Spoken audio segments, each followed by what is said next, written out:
Tonight, the mastermind of right-wing media drops dead, a presidency up for grabs in Iran, and a king's welcome awaits Trump in Saudi Arabia. They want their old reliable ally back.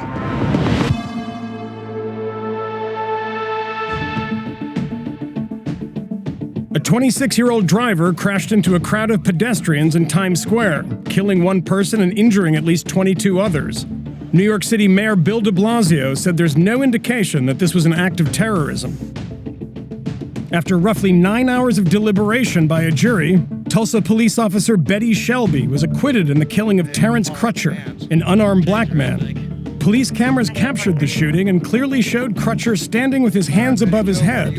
In the wake of the verdict, Tulsa's mayor pledged to address inequality in the city.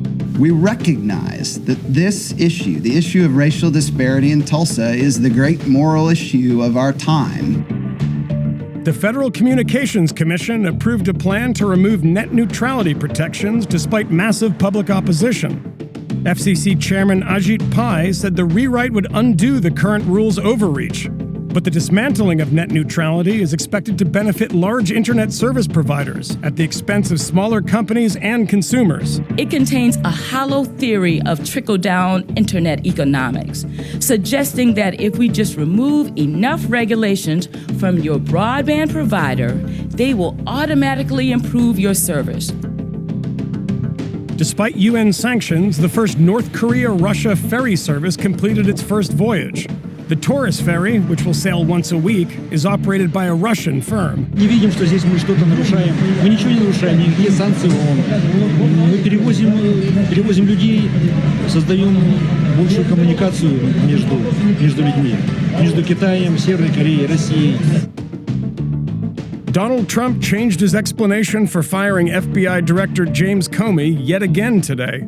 I actually thought when I made that decision, and I also got a very, very strong recommendation, as you know, from the Deputy Attorney General, Rod Rosenstein.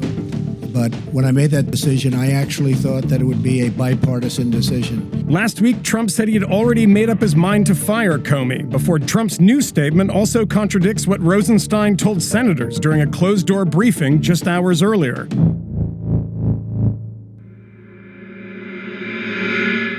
President Trump departs tomorrow for his first foreign trip as commander-in-chief. He's scheduled to attend a NATO summit in Brussels a week from today. But on his way, he's penciled in an ambitious reconciliation mission that will take him to the cultural capitals of the world's three major religions. It's getting complicated already. Josh Hirsch has more. Tomorrow, Donald Trump is doing something that's probably not such a bad idea. He's getting the hell out of town. His first stop on his first foreign travel as president, Saudi Arabia. It's an unusual choice in a way. There are much closer relationships that need tending to, Mexico for one, or Canada, where President Obama went for his first foreign trip. But this is an upside-down world. In Israel, where Trump goes for his trip's second stop, he meets with one of America's closest strategic allies, at a moment when many there are fuming at him. Israeli officials were not happy to learn earlier this week that Trump had shared their highly classified intelligence with the Russians, potentially risking the safety of their source. But that wasn't the only recent stumbling block. Last weekend, Secretary of State Rex Tillerson dropped the news that the U.S. might not, after all, be moving its embassy from Tel Aviv to Jerusalem. And so I think in large measure, the president is being very careful to understand how such a decision would impact a peace process. In response, there have been embarrassing leaks, lots of them. Trump reportedly refusing to visit the historic Masada site, which has special meaning to the Israelis because he couldn't take a helicopter. Trump reportedly declining to spend more than 15 minutes at Yad Vashem, the Holocaust Memorial. Even Prime Minister Benjamin Netanyahu's office has gotten in on the game, releasing verbatim quotes from a conversation he'd had with Trump that contradict the administration's account of that call. I spoke to Martin Indyk, a former U.S. ambassador to Israel, about the trip. He has created an expectation that he'll be Israel's best friend, and then he's done things which have led them to question either whether he really does have Israel in his heart or that he knows what he's doing. There's a fairly high risk that things could go wrong. And given the way that the White House is distracted by everything that's going on in Washington, I think that increases the risk. So personally, I'm going to be holding my breath. Given all that, the Saudi trip is starting to look more and more like a cozy landing pad. Trump has reportedly been dreading the travel, but foreign trips are what make presidents look presidential. And in Saudi, Trump will be welcomed as a friend. Obama's support for Saudi Arabia was always more grudging. It came laden with critiques of the country's human rights record and its history of financing terrorism. Trump brings none of that. And in return, he'll get the treatment he may have always imagined being president entails: opulent mansions, golden furniture, and a break from the criticism that's so clearly making him miserable.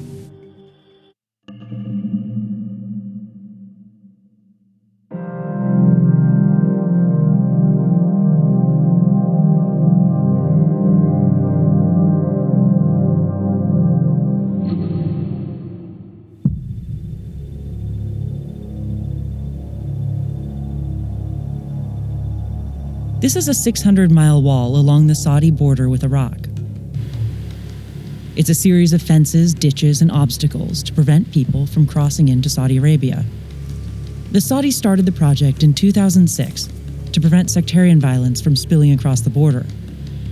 But to the commanders here, it feels even more vital since ISIS seized parts of Iraq.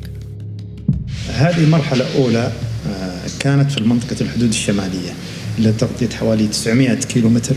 This is a lot of obstacles. Before you built this, were people like barreling through, or is this more symbolic? كانت أعداد المتسللين، كميات التهريب، المخدرات، الأسلحة، كميات كبيرة. Commander Brigadier Ali al-Asiri runs the border patrol here.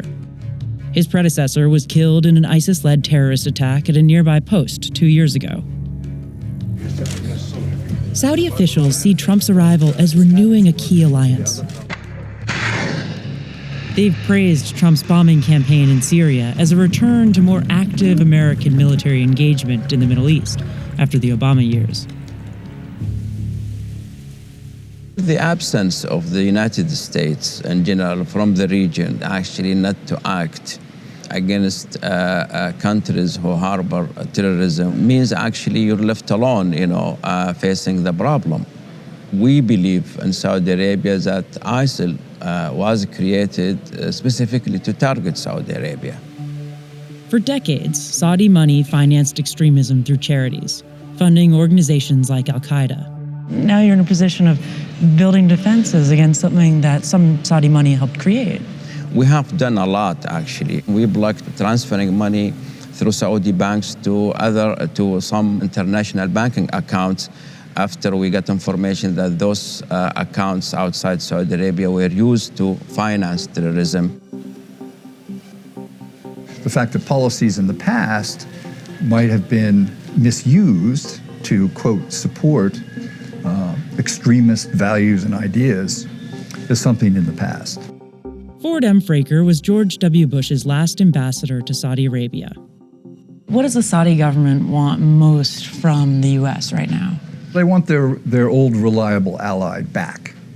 This administration is saying the right things in terms of what the Saudis and the Emiratis and everybody else in the Gulf wants to hear. All of this is music to the ears of everybody out here.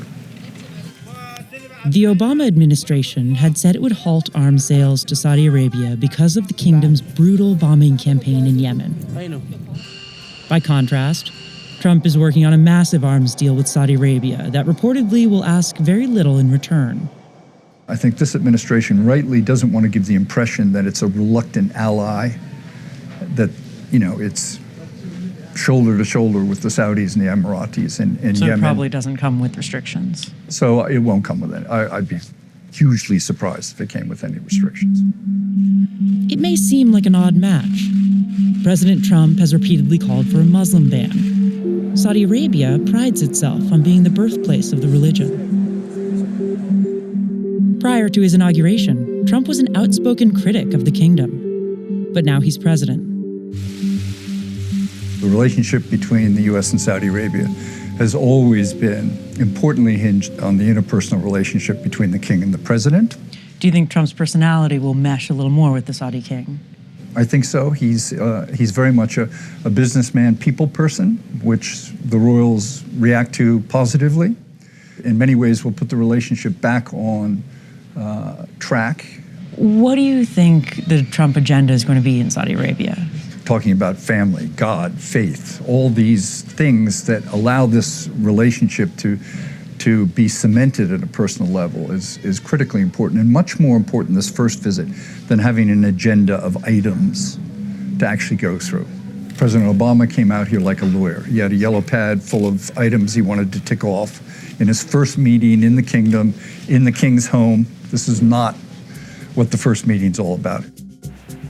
The people we met on the street of Riyadh seemed to be approaching the visit as an opportunity to get to know Trump. Country star Toby Keith will be playing a concert that coincides with the visit. It's only open to men. Tell me a little bit more about why you like Trump. كنا متخوفين بس مع القرارات الجديدة ومع قراراته في التحالف مع سوريا حبيناه زيادة وتأقلمنا إن شاء الله معه. إن شاء الله أنا رجل بيبحث عن العالم العربي إلى الأمام. Why were you initially nervous about Trump? هو للأمانة كان أغلب العالم الإسلامي كان متخوف منه بسبب آراءه وأفكاره قبل توليه الرئاسة. اختياره لهذا المكان يعتبر من دول أخرى أنه حساس، كونه هو المكان الإسلامي أو المنبر الإسلامي الأول. فنقول إنه هو يعني نوعا ما إنه غير اللي ينقال عنه إنه غير مناصر. نقول إن شاء الله يا رب. Trump's visit to Saudi Arabia will be watched closely by the Saudis' rival across the Persian Gulf, Iran, which is dealing with political upheaval of its own. Iranians are voting in presidential elections Friday. The incumbent favors more engagement with the U.S., but his challenger is running on the opposite message, a more aggressive approach to dealing with the West.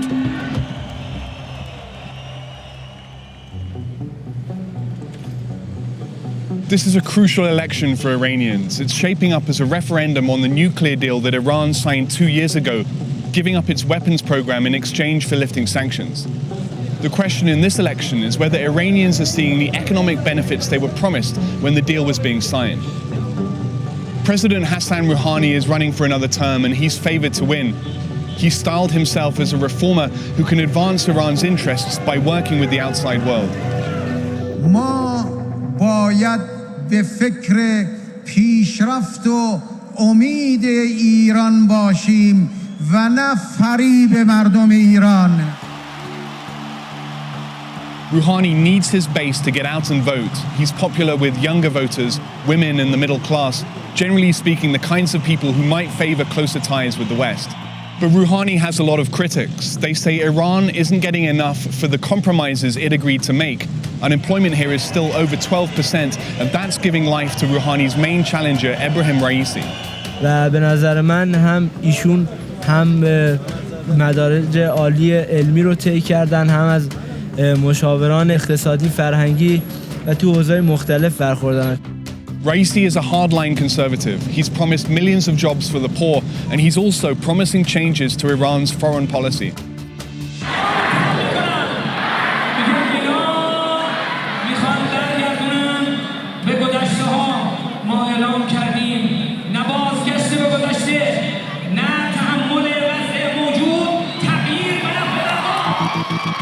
If Raisi gets enough support to hold Rouhani under 50%, he'll force a runoff vote next week. I think if Raisi be the president of Iran, we will be like this: equality between countries, not masterhood. We are the people who tried and made our country like this, and we will face it with power and honor. There are a lot of questions about what a Raisi presidency would mean for the West. می‌خوایم رأی بدیم که حداقل شرایط یک کمی بهتر از گذشته بشه. ما به آینده ایران امیدواریم. نمی‌خوایم ایران به عقب برگرده.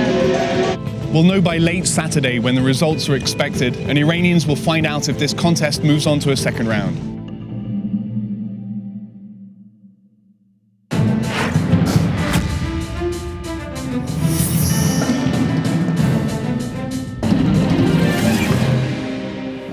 Americans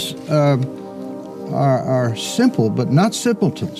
They're very smart. They love their family. They love their flag.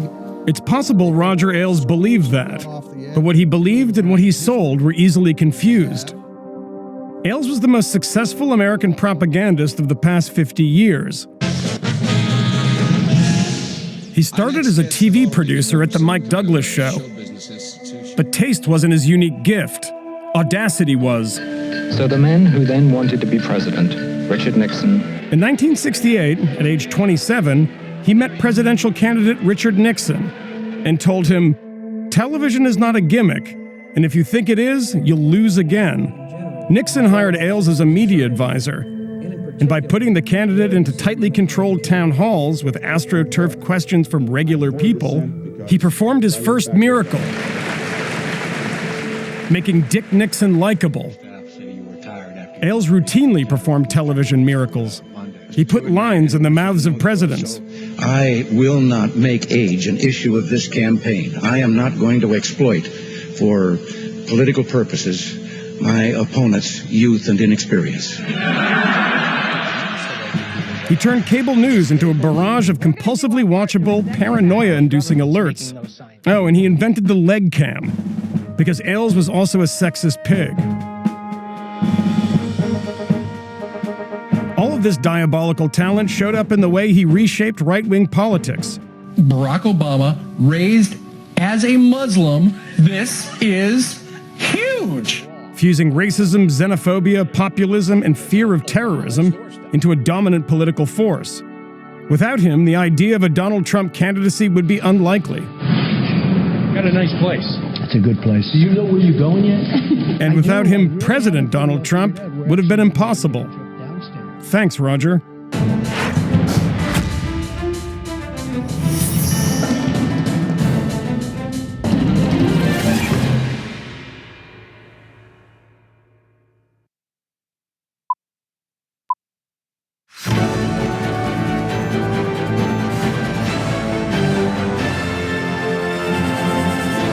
Earlier this week, the internet caught wind of this Australian TV interview with luxury property developer Tim Gurner.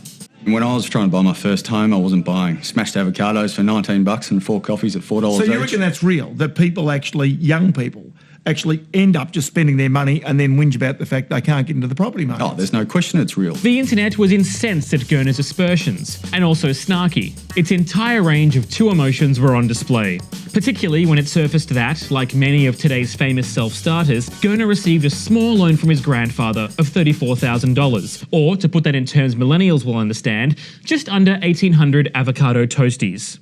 Gurner's was only the latest unprovoked attack on the humble avocado, which has become an unwitting mascot in an intergenerational war, a proxy for the spendthrift ways of the youth. It all started late last year in Australia in an opinion column, in which baby boomer Bernard Salt wrote incredulously about seeing young people order smashed avocado with crumbled feta on 5-grain toasted bread at $22 a pop and more. Harrowing stuff.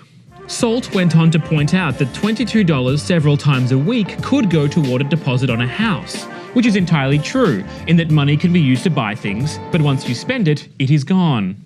One Australian economist attempted to dispel Salt's argument with statistics, showing that 25 to 34-year-olds have actually been spending more of their income on housing over the years. But it was too late. The avocado straw man had been created. Helpfully, there are now online calculators that can tell you exactly how many decades of foregoing salubrious avocado toast you'll need to endure in order to get into the property game. But why would you even want to? With the rise of the sharing economy, avocado on toast is one of the few remaining things that millennials can actually own, even if it's just for a few minutes.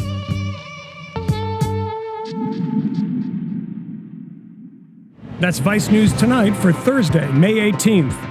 Tune in tomorrow night for the award-winning documentary series Vice. It's not just that women got higher sentences than they should have. It is that sometimes they got higher sentences than men did under the same circumstances.